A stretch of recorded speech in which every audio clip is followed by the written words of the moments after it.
All right, welcome to Crazy Cabin Fever Cocktails with Distilled Living and produced by Fascination Design. Today we're going to do one of my own original cocktail concoctions. I call it the Trade Winds. It has some really exotic, delicious ingredients in it, and it's going to be a bubbly drink, but we're not going to use soda water to give it bubbles. We're not using sparkling wine. We're using the Perlini cocktail shaker, which actually allows us to inject CO2 bubbles directly in it. So the cocktail itself is actually pretty simple. It's just the ingredients that went into it that give it a lot of interest and depth in the flavor profile. So the base spirit we're using today is vodka, and you can use any vodka. You can even use not very good vodka. Not saying that this one, I won't reveal, isn't good. I'm just saying that if it wasn't good, the cocktail would still be good.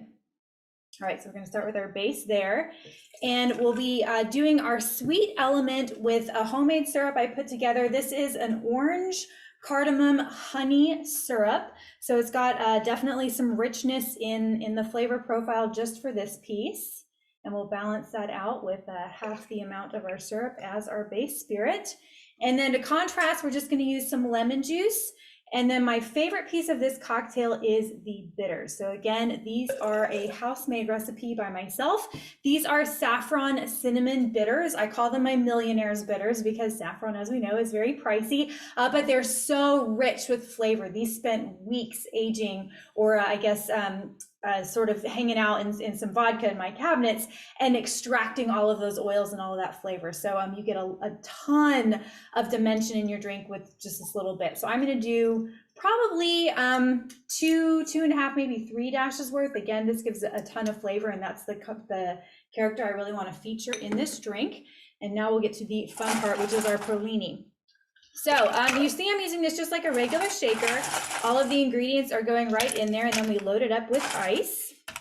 But it's got just kind of a different setup, not your classic cobbler or French or Boston shaker. This is sort of its own thing. So at the end here, we have not really, it's like, like when you blow into an air mattress, one of those openings in it. And we're going to attach our CO2. This has a little CO2 cartridge in it, and just hold it at a 45-degree angle. And there's a button on here just until basically there aren't any more bubbles. So it's about 10 seconds to get all of the CO2 in there. So you can see it's kind of slowing down. You can see what's going on here. And now we want to shake it. So not too long, probably just enough to get through like one round of the Casey and the Sunshine Band shake, shake, shake song. You know, shake, shake, shake, shake, shake, shake, shake your booty. You all know how it goes. Come on, everybody, sing along. That's all we need. All right, so now this needs to rest. So we're going to give a minute.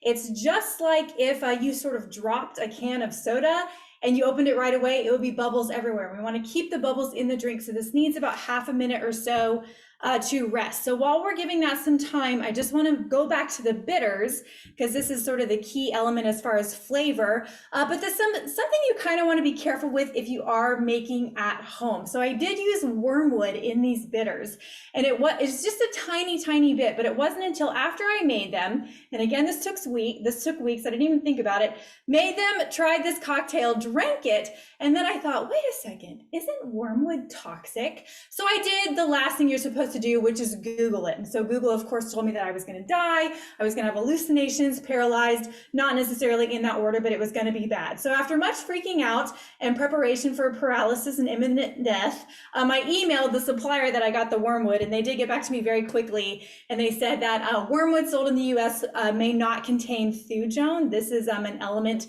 that's in other plants that we actually use regularly, but you can't have that in wormwood sold in the US. So I was okay, and I'm still alive and well, so nothing to worry about there. So these are perfectly safe. Just, check your source if you're going to get into ingredients like that with making your own bitters. So you want to release slowly. Again, we don't want to let all those bubbles out. They want to stay in our cocktail. And I don't know if you can see, there's sort of like a gas coming off of this as I slowly let out the lid. And what I like about the Perlini is you don't need a strainer. It just has a smaller opening at the top, so you can pour it right into your glass, your iridescent, beautiful vintage glass that wonderful Hillary gave you for Christmas.